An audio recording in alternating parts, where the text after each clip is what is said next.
So today's guest wrote an amazing book. It's titled The War on Small Business. Now, catch the subtitle here: How the Government Used the Pandemic to Crush the Backbone of America.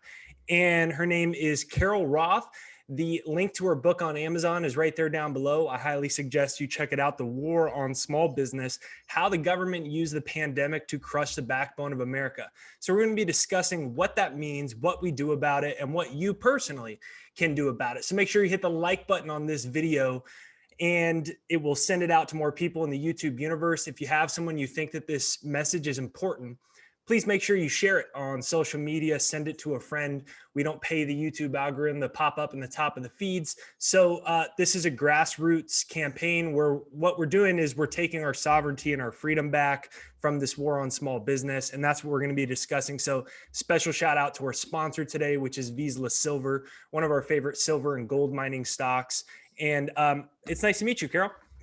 Such a pleasure, and thanks for being a warrior for small business. Appreciate it. Yeah, so the way I came across your book was I have a unique type of books that I read. And so I was browsing my similar styles of books on Amazon, actually.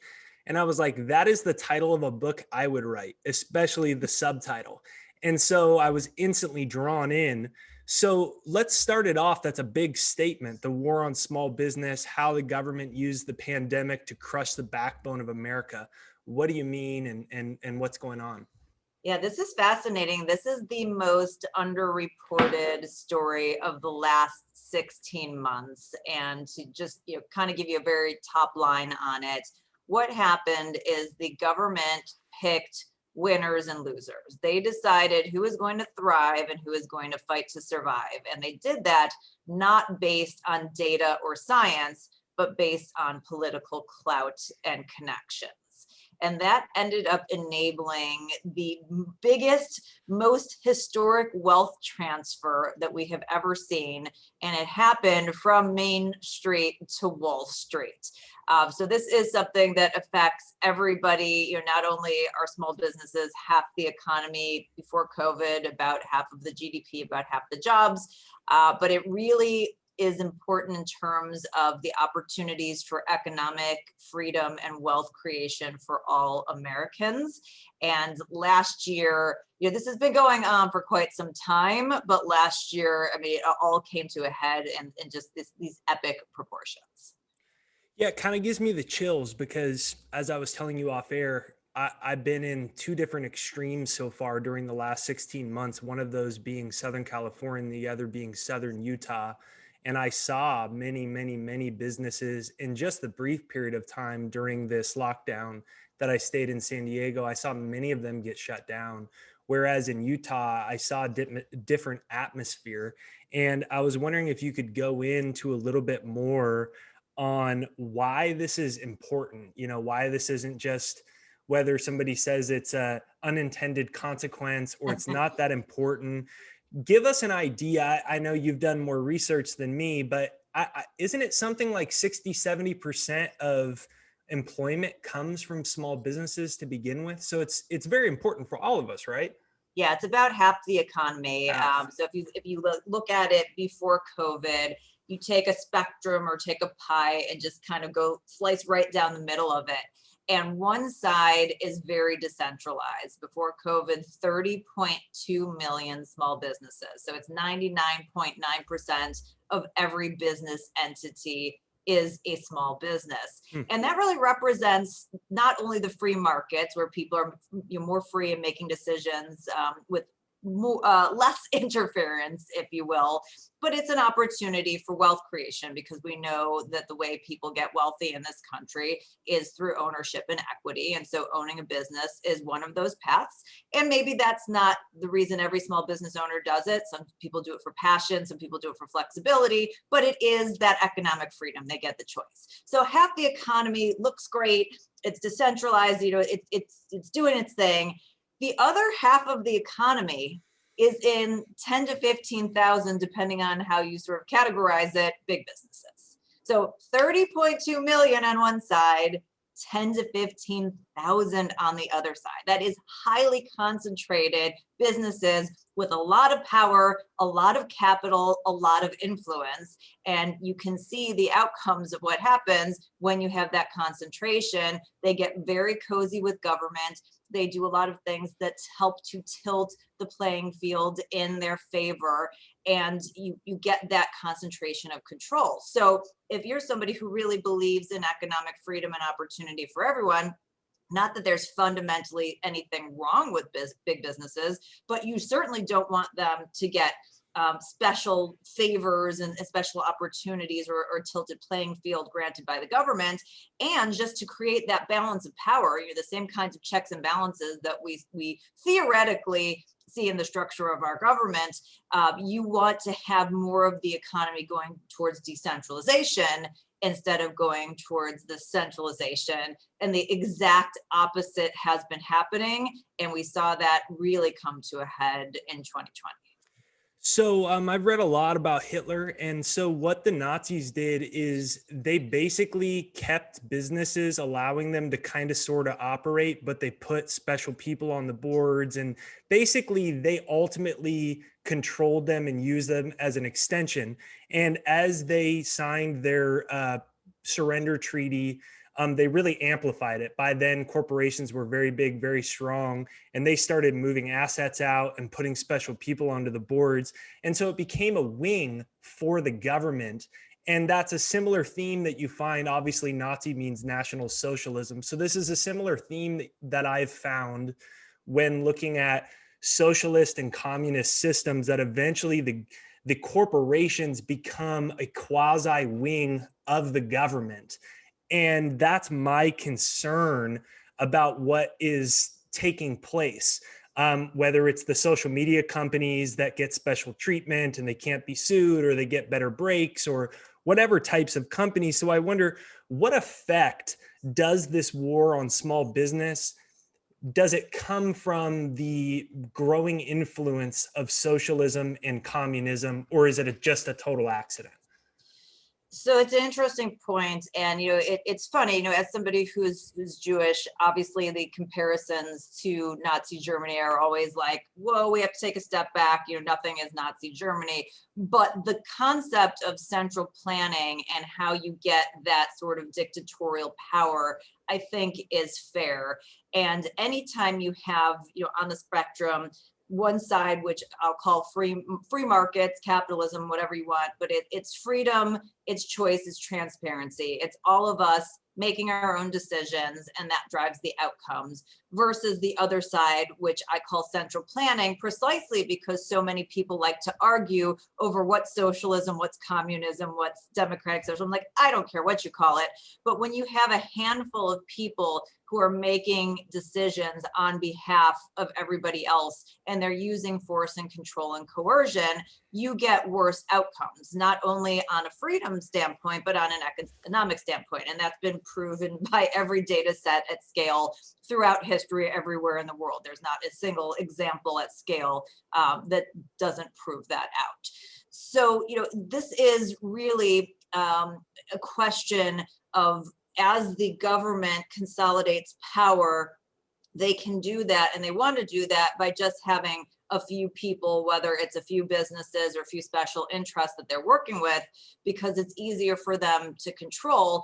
When you have the small businesses that are so decentralized, that don't have the access to capital, they don't have the coordinated lobbying dollars, it's much more difficult, which, as individuals, is exactly what we want, but is definitely not what they want. And that is what's at stake here, is that movement. And you'll see I've laid out the case in the book that we really have moved towards this hybrid central planning model to our detriment. It hasn't worked out well in terms of creating the broader set of wealth creation opportunities, as is the economic outcome that everybody can point to. And what I think is important to take away in this discussion is that it doesn't even matter to me if you're somebody who thinks that, like, we should have had full liberties and no lockdowns, or we should have had full lockdowns and no liberties. Obviously, I'm on the liberties side, and people make the right decision. But, like, even if you believe that we should have had full lockdowns, we didn't. And that's one of the stories and the myths that's out there. We didn't have full lockdowns and we weren't all in it together. So if you were Amazon's warehouse or Walmart or Target or the big box pet groomer, you could stay open. Even weed dispensaries that weren't legal in some states just a few years prior are now all of a sudden labeled essential businesses. Meanwhile, small businesses that don't have the clout and connections were told they were non-essential. Like, imagine the government telling you are non-essential, and then they weren't appropriately compensated. So under the Constitution, if the government subjugates your property rights, they take your property for the quote unquote common good, they need to compensate you. That's called eminent domain. And that's what happened here. And they did not get the compensation. So the things that you're going to run into when you talk to people about this narrative that just aren't true is that we were not all locked down, that the government picked winners and losers, and like to the point of it being silly. Like, we have examples in the book that as the year went on, like if you were a bar, you needed to serve food, but if you served chips, that wasn't good enough in New York, you needed to have dip with it. So like, where's the science behind dip, like preventing COVID? Like, so this is not a science-driven narrative. So we've got this not based on science, no lockdowns, we're not all in it together. And at the same time, those who were targeted weren't appropriately compensated. If day one they had been fully compensated, then we wouldn't be having this discussion. But that's not what happened. We spent trillions and trillions of dollars propping up the stock market, propping up big businesses that didn't need the capital, and everyone else got a crumb so that you were distracted looking at your stimulus check or getting a few bucks from PPP while the big truck with trillions of dollars is driving right behind you. I found it hilarious when the news started pushing out some of the stories of random small business owners that were going to prison for like, 250 grand that they took. And, the reason I bring up these communist centralized governments, why I talked about, the Nazis, why you can see that with Venezuela, is on different scales. It just seems like an obvious move, as you said, of a consolidation of power. And for someone in my shoes, it really worries me, especially when you combine the censorship of information with it. Yeah. So what do you think that we do about it?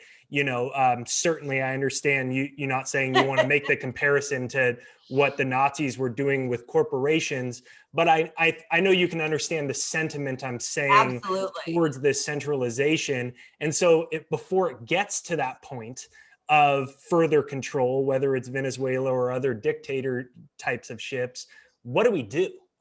Yeah, it's a really good question, and to like ease into that, because I know you're going to get somebody who's going to push back and be like, well, we're not socialist. If you look at the government purview in the United States, you could actually make an argument that we are very much socialist. We pay more for education at the primary and secondary level than pretty much every country on the face of the earth. I think the tiny Luxembourg and like one other little like tiny thing is above us.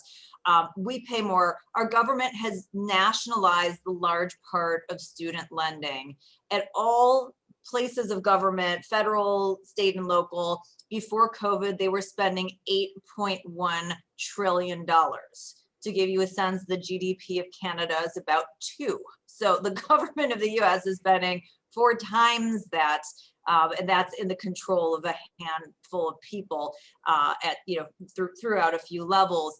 We have more than 1 million laws that were created over a 50-year period, and that didn't even include like the last 20 years at the state level, and something like 12 to 15,000 laws and 20,000 regulations at the state level over a similar period.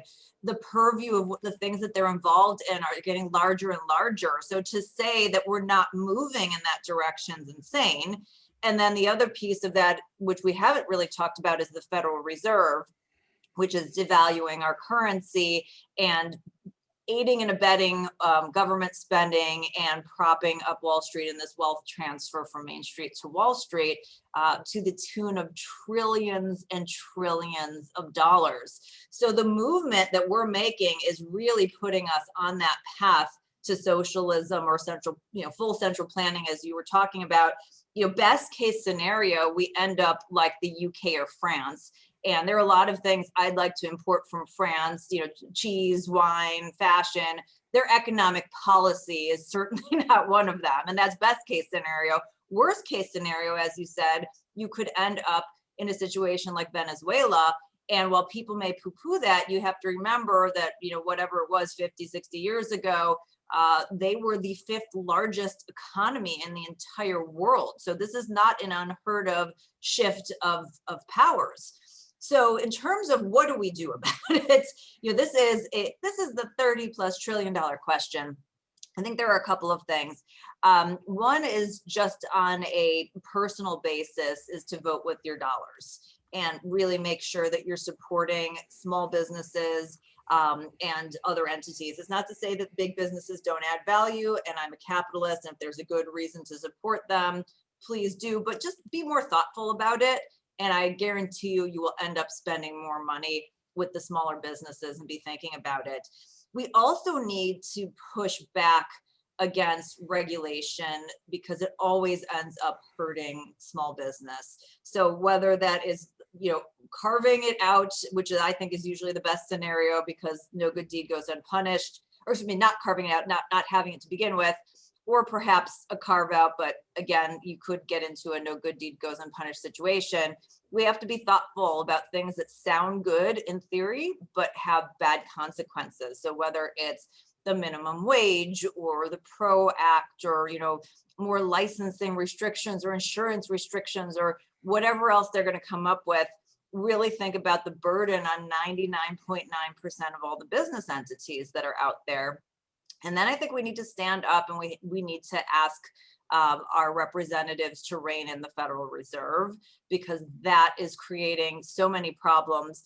And again, most people don't understand it. It sounds super boring. They don't understand how it affects their lives.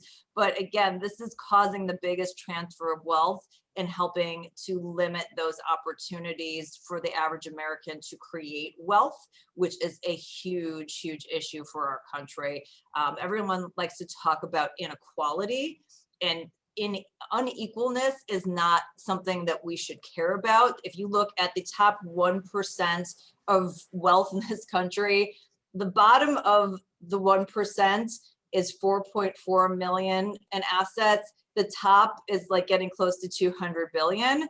So there's hundreds of billions of inequality, but you're still in the 1%. You're still like a multimillionaire. I'll take that inequality every day.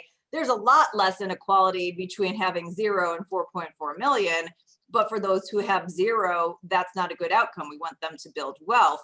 So we need to stop focusing on differentials. We need to start focusing on what are the wealth creation opportunities so that everybody can participate in them. So those are just some of the ideas that I lay out in the book and would encourage people to move forward on. How do we rein in the Federal Reserve? This is a conversation. We talk a lot about the financial system, and I had a guest last week where the whole time he talked about essentially the Federal Reserve actually is the real government, and that furthermore, you can trace back to almost every single problem that we're having today back to that. And so I wonder, obviously they have quite a history. I mean, what do you, especially when so many people are falling very far behind, right? And they were before this, but obviously it's a lot worse now. And so then it's tempting to get offered free stuff, which is really just a perpetuation of the Federal Reserve system again, right? So it's like this revolving door. And so I wonder, how do you think that happens? Does a currency collapse have to come and people lose total confidence in it? Or how do you think? We can't let that happen. I mean, if that happens, like, game over. Like, this is total anarchy here. And not like anarcho-capitalist anarchy, right. Like bad anarchy. Chaos. So yeah, we can't let that happen.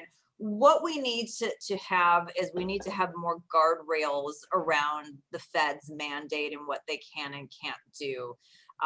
To have carte blanche in terms of raising and lowering interest rates for unlimited durations, this unlimited printing of money from nowhere, like they can't do that. Like we have to have a system, and I'm not going to tell you the right formula because I haven't spent enough time with enough other economists like looking at this from 25 different sides.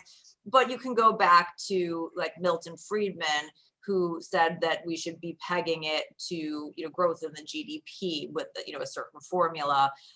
And there just needs to be some guardrails and some limitations about the increase of the money supply, the changes of interest rates, the durations, and the printing of the quote unquote printing of money from nowhere. And I think that putting those parameters around that and tying it, not to individual choices, but to other financial metrics is important. I know there are people who would say abolish the Fed, and that's worrisome to me. And I will use the analogy of what happened here in Chicago. So Rahm Emanuel was our mayor, and while he's a very nice individual personally, a lot of us had issues with the way he ran the city. And so like, oh, can't wait for Rahm to get out of here. And we get Lori Lightfoot, and she's been an unmitigated disaster. So that's always the question, is when you want to get rid of something, is what comes in to fill the void. And the worst case scenario with getting rid of the Fed is that then you have the government that steps in to fill some of those, functions that the Federal Reserve does. And certainly something like, setting overnight interest rates, the market can do, but some of the money printing and the shenanigans, the only group that's worse than the Federal Reserve is Congress. So we definitely don't want that to happen.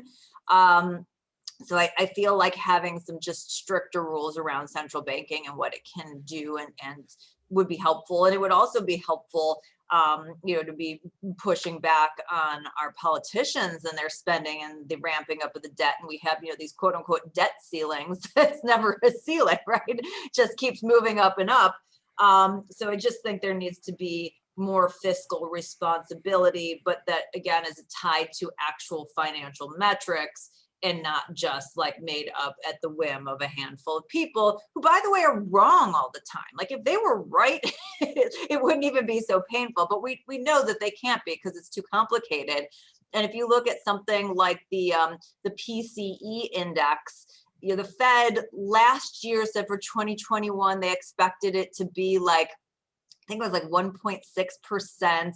Then they increased that to, we think it's gonna be like 1.8%. Now in June, they said it's gonna be 3.4%, and the run rate 6%. So like, obviously, like they're not really good at predicting this stuff.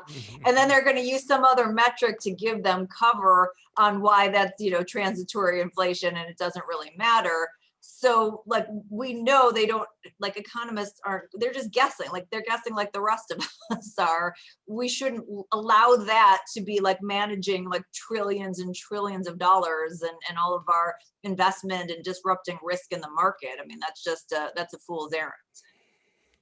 Yeah, it's a big question, right? And I think the issue is that as more people are not only getting used to, but dependent upon this money printing, it only emboldens the Fed. But one of the questions that I wanted to ask is, so if someone reads the subtitle of your book, how the government used the pandemic to crush the backbone of America, I would imagine there's many people that would think that was hyperbole. And I was wondering if you could speak to that. Yeah, it's interesting. So that's all my publisher. It's not necessarily the way that I would have put it out there, but it's not inaccurate either. And so I think it's compelling enough that if you keep an open mind, you can read it and see, so it's sort of like choose your own adventure. I lay out the case and you can kind of pick whether you think that this was intentional, whether it was incompetence. Do you think it was intentional? So as I said, like, I don't really care what anybody thinks because the outcome is the same. I do think that there's a level of intentionality, and the intentionality may not be like, oh, we hate small business, but it's, oh, these guys are inconvenient. So, if we need cannon fodder, this is the easiest ones for us to throw out there and make it look like we're doing something. So I do feel like there's a level of intentionality, and how you want to define that intentionality, again, is up to you. But again, it doesn't matter. Even if you just think it's the incompetence because the structure of the government is too big and is just going to service, those at the top, the intentions actually don't even matter. Like, we should be always focused on the outcomes, and the outcome, no matter what it is always against the little guy. And if you don't believe me, just go back to the Dodd-Frank regulation that was made to rein in the big banks and ended up killing small bank formation, ended up killing small business lending, and gave the big banks free rein. So that's the most obvious scenario. And again, this is repeated over and over again. That's just one kind of high profile recent example. But no matter how many times they say we're doing this for the little guy, if you peel it back, it just isn't true. The little guy never wins in the system. And if you believe in human nature at all, you will understand this, and you will understand that economic freedom and free markets harnesses and leverages human nature to the best outcomes for everyone, and central planning pretends that human nature doesn't exist. And that is a fundamental truth. And you cannot have a system that relies on Mother Teresa's to basically make it run. If that's the requirement for your system, it's a bad system and it's going to fail. And as Milton Friedman would always say, where are you going to find these angels to organize society for us? So that's not a good outcome for anybody. Yeah, instead of angels, though, it seems more like we have psychopaths, but that's just my opinion. But again, that's structural. That's back to human nature. Who, if you think about what it takes for somebody to get elected in our current system to the highest levels of office, right? It's a freaking popularity contest. And on top of that, for the most part, you also have to be sold out to the centralized powers as well. So you're no longer on the team in most instances, Republican or Democrat. They're no longer on the team of the ordinary individual, right? Exactly. You need the capital. You also have to be some sort of a sociopath to put your family through what happens in the media, because they try to come in and trash you and make up lies about you. And there's no expertise, right? So we have committees for small business. We have committees for finance with people with no expertise. One of my favorite, which is also my least favorite story in the book, is about Maxine Waters, who was heading the House Financial Services Committee, overseeing all the banks, going through and questioning the banks about what they're going to do for the quote unquote student lending crisis. And she didn't know that they took over student lending from these banks years prior. And so they're all trying to say we're not in this business. We're not. And finally, Jamie Dimon's look, when you nationalized student lending X number of years ago, we got out of the business. And so it just goes to say you've got these people who have so much control, yet they have no expertise. If we're going to have people in charge of trillions of dollars in finance and all this stuff, wouldn't you want the best and brightest mind and not just somebody who's popular and really good at raising money? That seems like the worst possible system. As I said, that's how I became president of my high school class, right? That's not a good system for running the United States of America. Sorry.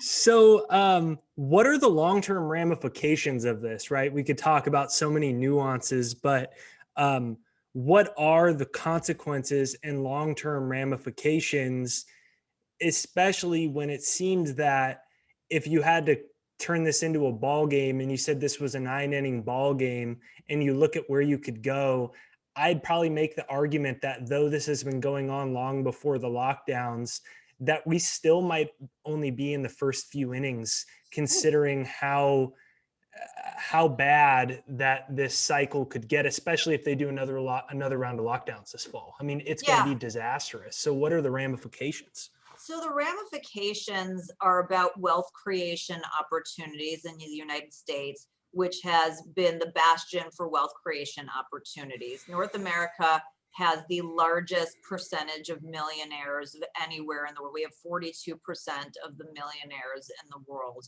Interestingly, Asia is now minting more billionaires. So they have a higher concentration of billionaires, even though they don't have more millionaires. So their money is all central planning, all going to the top and the bottom and narrowing out that barbell where we want to have more people who are in that middle tier. And this is all about killing the wealth creation opportunities. If you make it harder for a small business to survive or wanting to go into business, that takes an equity opportunity off the table. If you are the Fed and you are disrupting risk in the stock market and you're making it, people have to take on more risk to get a return on their investment, that's disrupting a wealth creation opportunity in this country. If you make it more expensive and difficult to buy a house in this country and then give like big private equity firms free capital to go out and compete with you and make it even harder, that's disrupting a wealth creation opportunity in this country. And so we want more wealth creation opportunities. And you never hear anyone in the government talk about, here's how we're going to help you create wealth. It's always, here's how we're going to like pay you money to go on the government dole. And the only people who get wealthy on the government dole are politicians and their cronies and lobbyists. It's not the average American. So that's really is what's at stake is, is this going to become, as I said, UK, France, Venezuela, Cuba, or are we going to take back our economic freedom and say, no, we want to preserve these wealth creation opportunities and get the government out of our lives and take back freedom? And I think that's what's at stake. And unfortunately, a lot of the people who want to be left alone just want to be left alone and aren't willing to stand up and fight for freedom until it gets ugly, which is not a good outcome. There are a lot of people who are delusional, have never been outside the United States and don't understand the reality that you need an income of $34,000 to be in the top 1% of income earners in the entire world. So everybody in the United States pretty much is in the 1% of the world. And what else is out there?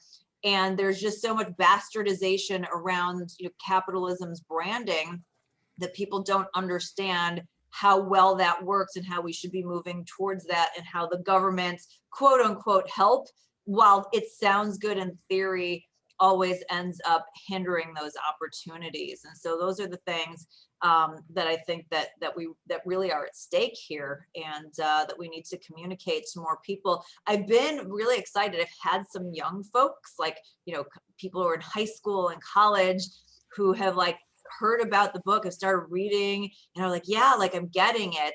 And there's also a lot of people who are progressive who are starting to get it, because the interesting thing for me is that the people who are progressive and the people who are, kind of centrist, and even some of the conservatives, have all identified the same issues. They just don't have enough economic background and haven't studied enough to understand that they're pursuing the wrong solution, that they're asking for more government to fix the problem of more government.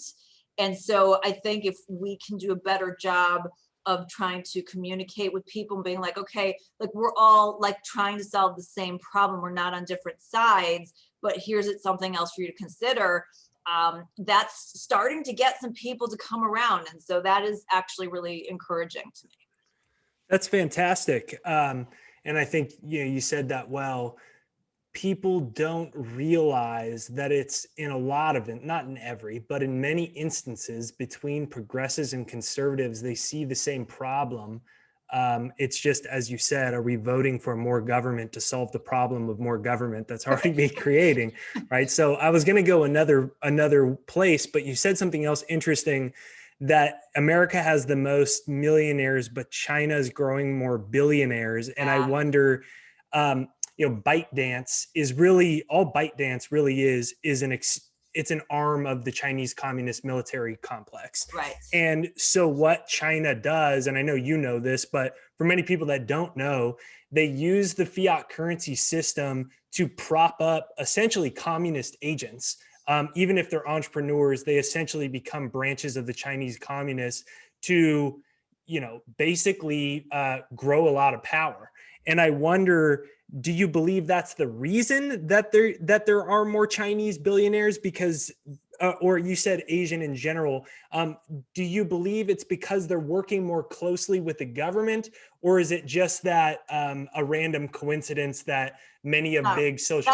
Nothing's random, Jake. Nothing's random. So what's fascinating, and I have this whole chapter, as you know, on China and our relationship, which is actually one of my favorite chapters in the book, and I've gotten feedback. It's that in the Fed chapter. My favorites, and basically most of the people I've talked about's favorites, other than the timeline in the beginning where people like it. But anyway, back to China. So what we did is we exported capitalism to a communist nation. So in some senses, they moved closer to capitalism because they did start giving business opportunities back to a large number of people, but they don't value property rights. So they can never engage in full capitalism.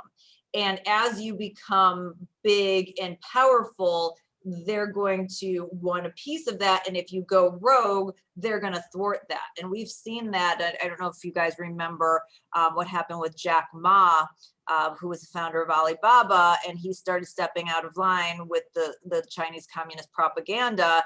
And like they kind of disappeared him for a while. Like I'm not sure we even still know exactly what happened there. But there are some other things in terms of listings of public companies that they want to have going through their exchange and not through the New York Stock Exchange. And that if you do go on the New York Stock Exchange, like happened with Didi, which is their ride sharing service that's like Uber, then they created additional problems that now has created a problem for the stock because they went to the New York Stock Exchange instead of the Chinese Stock Exchange. So I think it is the benefit of capitalism creating more opportunities combined but with the central planning, which is with more opportunities, the power and the wealth is going to get consolidated in the hands of a few instead of with more spread out to the masses. And so I think that's sort of the unique example and why they have more billionaires but fewer millionaires, because otherwise fundamentally it doesn't make any sense, right? So that's not how the pyramid should be working. And they've got the barbell situation, which is kind of this weird creation that we frankly helped build to our own detriment. So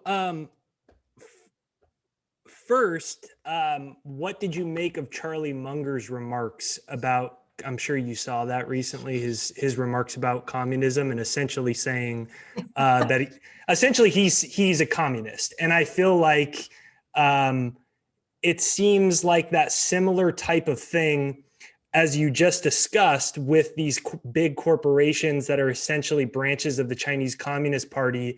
We essentially are creating that or have created that with our own government. They call it capitalism to confuse everyone. So what did you make of Munger saying that? And do you get the sentiment that a lot of these types of American billionaire elites are really closet communists? So for those of you who don't know who Charlie Munger is, he is Warren Buffett's longtime partner and one of the wealthiest men in the entire world. And both of them, God bless them, they're great investors and they've had an amazing track record and there's a lot to be learned from them. But boy, do they run their mouths counter to all of their actions. And Seriously. It goes with Warren Buffett and his whole, I pay less than my secretary in tax. Like, no, you don't pay less than your secretary in taxes. You've, structured the system so that you have a lower effective tax rate because you get carry in your funds and whatnot. But you're not paying less in taxes than your secretary. And by the way, you have all these really strict criteria about what a great company is and what you're going to invest in. You're giving away all your wealth. You're not giving it back to the government. So come on, you're just basically making crap up at this point. So yeah, Charlie Munger, my takeaway from Charlie Munger is my takeaway from a lot of the capitalists who have pulled up the ladder behind them. And they're my least favorite capitalists. And I'd like to slap them around. And basically and this is just a theory. I have no proof, but just trying to sort out why would you do this? I think in a lot of cases, there are people who have an abundance mentality and there are people who have a scarcity mentality. And there are people who have very fragile egos. And if you are a capitalist, you have an abundance mentality. You know that there is more than enough for everyone because it's not a fixed pie. The pie grows, it benefits everyone, and everybody can do very well. I think what happens to people who benefit from that, what I call unsystem, because it's not a system, it's just us making free choices. But what happens is I think that a lot of people don't want others to realize how lucky they got, and that a lot of their success isn't based on the fact that they're freaking geniuses. They were just, in the right place at the right time. And not to say that they're not smart people and they didn't create work and put out effort, but they may have an outsized benefit because they just happen to be in that position at that point in time, or other people could do the same thing. And they want you to look at them like they're so smart and they're so special. And so in a free decentralized system, the only way they can maintain being special and different is by trying to tell you that they need to control everything, or that opportunity is not available for you. And so that was my takeaway from Charlie. It was like, I'm smarter than everyone else. And boy, if me and a couple of my smart buddies were in charge, like, boy, wouldn't the world be a better place? And no, it wouldn't. It would. We've seen that the free market, like everyone just making decisions that benefit them, end up benefiting everyone. That actually is a better system than you and your friends being in control of things. And I just feel like that is that's ego and wanting exclusivity in a unsystem that is about decentralization and including everybody. And that's just sort of I don't know. Do you have a philosophy on that, Jake? Well, I mean, I'm more on the sinister side of everything. I think there's a group of people that want a one world government, and they want to issue it through centralized digital currencies, and they want to do a global social credit score system. And I think if you look at all of these first of all, Munger and Buffett, if you look at the graphs of their net worth, when it really started going insane was when bailouts and quantitative easing and money printing became a commonplace thing. But if you look at most of these individuals, many of them seem to have similar attributes to the Chinese Communist Party. Whether you look at Dorsey, whether you look at Zuckerberg, whether what Google and YouTube is doing, whether you look at the censorship, whether you look at what's happened medically the last 18 months, there's all this centralized movement. And that's why I wanted to have you on, because people are afraid to talk about it. And, if I go too far on certain subjects, this video would just be gone. Right. So it seems like they all have a similar, whether it's just a personality type or it is a real legitimate movement towards some type of a quasi centralized government. I don't know for sure. Let me tell you why I don't believe in the one world government thing, is because the US is far and away the leader in the world. And we have access, until we screw it up, right, to the reserve currency and to all the benefits. And there's a lot of drag out there. There's no benefit. Like if you're a US based entrepreneur or politician, like why would you want to agree with these other goofballs? You're like, whatever, we're going to beat them. So I believe it's more about just a replication of the desire to have, if you are somebody who wants power, the way power comes is through that centralization and through you having more purview, through gathering more things that you're in charge of and have a say over. And I think that's why you see those similarities in all kinds of central planning systems, which is why I don't split hairs between socialism and communism and whatnot, and why you see that, President Xi kind of looks a little bit like Charlie Munger or some of these other people in certain ways. And, you can see just the thought process of we know better then you can see the proof of why that never works. Like you can see that with the censorship of all the things that they were wrong about censoring and things that they did censor that they shouldn't have, and people that they didn't censor that they should have. Like there are just like myriad examples, and they will make up some reason why that's not really the case or not what they mean to justify their action, but there's no consistency in that action. And frankly, they don't have enough time or data points to be able to do that. And it's not their expertise, so they shouldn't be doing that. But I just think that goes back to the basic human nature of this. Like if you want power and you want that exclusivity, you need to have control and you need to have the consolidation, which is why decentralization and things like small business are the way to fight back against that. Yeah, so I think that what you said earlier is really accurate in that you were saying that you've noticed many young people and people from both sides of the political spectrum have read the book, they've enjoyed the conversation. And so I think it comes to, Rich Dad, Poor Dad, Robert Kiyosaki always talks about the mission of his company is to teach financial education. And it's kind of like what you're doing because it's synonymous with our own freedoms and sovereignty. But I feel like one of the issues is the bastardization of the word capitalism.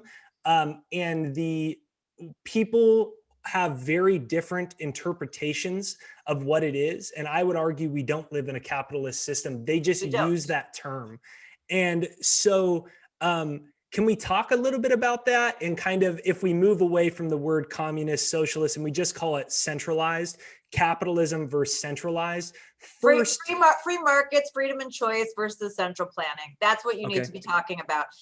Freedom, choice, transparency. Those are things, and especially that transparency piece. That's like really important, especially with technology and especially with young people.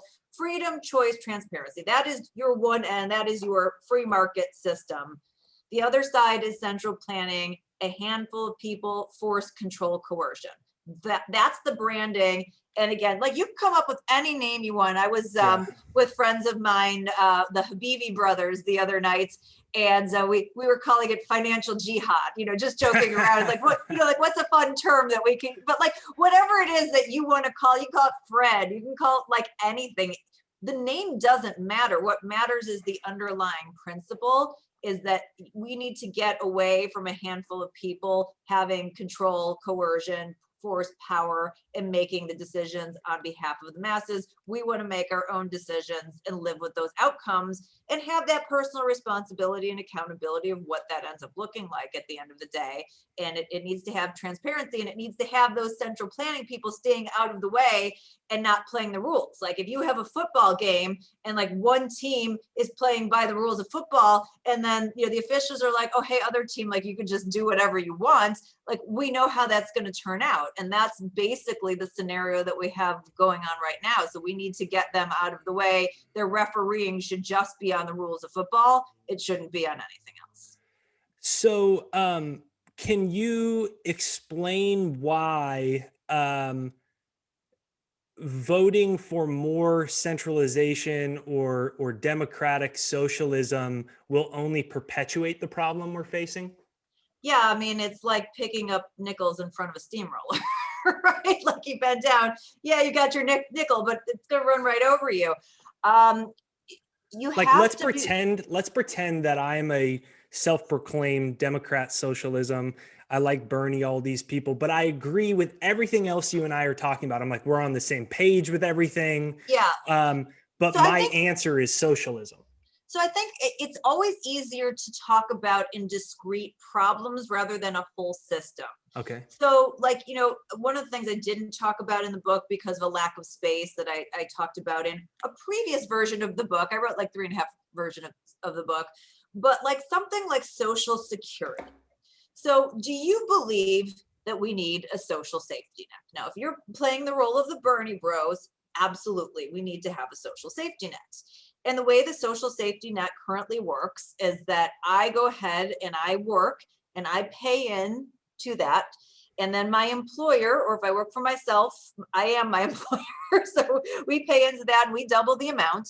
And that goes into a big pot. So people know that much, right? And then they like, oh, I get some of that back later on. What they don't really understand that happens in the middle is that the government takes all that cash, they use that to pay out other people because they've already spent their money. And if there's anything left, they spend that too. And they leave an IOU in place. And the IOU has a small interest rate attached to it. But since the government doesn't actually make anything of value, create any value, that's just like, the IOU is basically saying somebody in the future is we're going to take their money and give it to you. That's it. So you own nothing. You have nothing that you can pass on. You cannot participate in wealth creation opportunities, put that into a house, put it into the stock market, do anything. So what if we just change that up? We took the government can still mandate. The government can still say, you need to pay into it, but we're going to make it like a provident fund, like they do in some other countries. And you're going to own that. We're going to take the amount that you pay in and you can own that money and you can invest that money.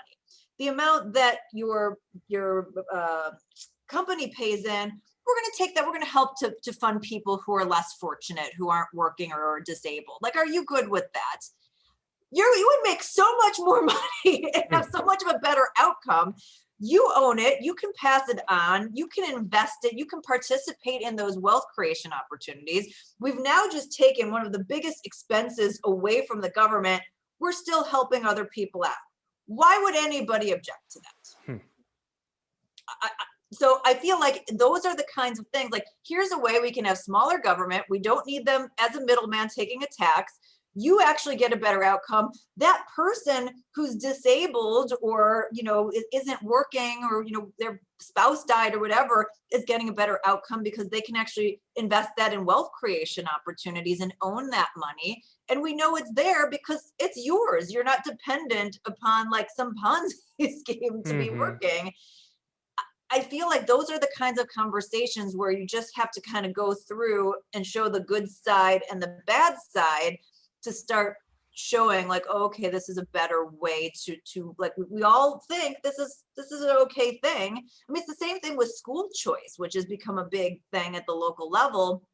Even if we're still funding it, let that money follow the kid instead of fund a school, so that there's more competition and transparency in the market. You're going to get better educational outcomes, especially in those districts that are really struggling. So I think, those are the kinds of conversations that should be easy to have one-on-one that a politician will never let you have, right? Because that's a bad thing. And they won't let you have that. Essentially, I was thinking about it. It's almost like a new political term that we just coined here. So instead of democratic socialism, if you're progressive, what about free market progressive? And you're saying that the politician won't let you have that conversation because it essentially moves them into the less essential or non-essential category. It cuts the middleman out, and they're the middleman, right? It's the same thing with UBI. Like, everyone's like, oh, UBI is such a great idea. It's like, no, it's not. It's like, here's my dollar. Let me give it to the government. They give me back 75 cents. Like, I'll run a UBI program personally. Like, if you want to give me your dollar, I will give you back 75 cents guaranteed at the end of the year, all day long. I'm starting my UBI business. That's the dumbest thing I've ever heard. And like, oh, well, you pay for it for value added tax. Okay, yeah, let's make it more expensive and cumbersome to produce goods and services, which is 70% of our economy, and you're still paying for it. Like, you need to, and this goes back to like the good intentions versus the economic knowledge. And so it's why I approach things like, not like an economist, but like an everyday person, and kind of talking through everyday examples, because people don't understand like the wonky terminology, but they can understand the conversation that we've just had. And I think we need more people who are out there who are explaining things in everyday terms and showing how it affects you and your ability to create wealth. And I will also say, Jake, we also have to call people out who have low expectations for others. This is one of the things that the bigotry of low expectations, as I think one of the Bushes said, the things that you would never stand for your family, you are now making expectations of other people. There are very few people in this country who, have severe enough disabilities or, aren't abled enough to be able to participate. And I would say probably fewer than people think, because there are a lot of people who may have a challenge that they're able to overcome in other ways.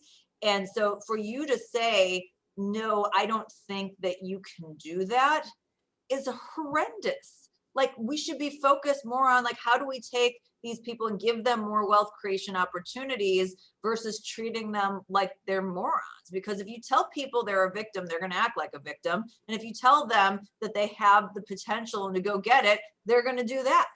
So it becomes very self-fulfilling, which is why the government is always on the victim side, because again, that's what gives them the power. The bigotry of low expectations. I like that. The soft bigotry of low expectations. Maybe it's hard bigotry. I don't know. But that's the original quote. So I like that. And it's interesting to see how that cycle then perpetuates a lot of the things that become the war on small businesses. Right. That we've created this low expectation society with the government as the solution, which perpetuates the war on small businesses. It is. You nailed it. You tied it all together. And again, we lead in with the war on small business because most people aren't willing to stand up and go, well, F you small business, although some people do. But it really is about individual economic freedom and wealth creation opportunities. So the war on small business is the war on the little guy, which is the war on, the average American. So, that's the sort of symbolism of who small business is in this centralized versus decentralized battle. So it applies to everybody. Yeah, it really does. You made it I've really enjoyed our conversation. I've had a lot of fun. For anyone still listening, please make sure that you grab a copy of Carol's book. It's right there down below. We'll link it for you to purchase, and maybe grab a couple copies for some friends, some family, whether they're on the conservative or the progressive side. I think this is a conversation that we have to have together and exclude the government from the conversation. Exactly. And so I appreciate what you're doing. I've really enjoyed it. Thank you. Thanks so much again for the platform, for being a small business warrior and a warrior for the little guy. We need to educate ourselves, and we need to educate our friends and have these conversations, and it needs to become a movement. And you nailed it. Like, this is not a partisan thing.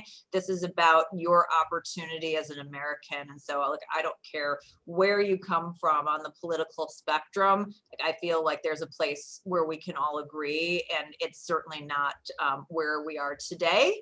And, there's a lot of work that needs to be done. So we should be coming together and having that abundance mentality and trying to lift up other people. So I appreciate your opportunity to spread that message and to participate in that message.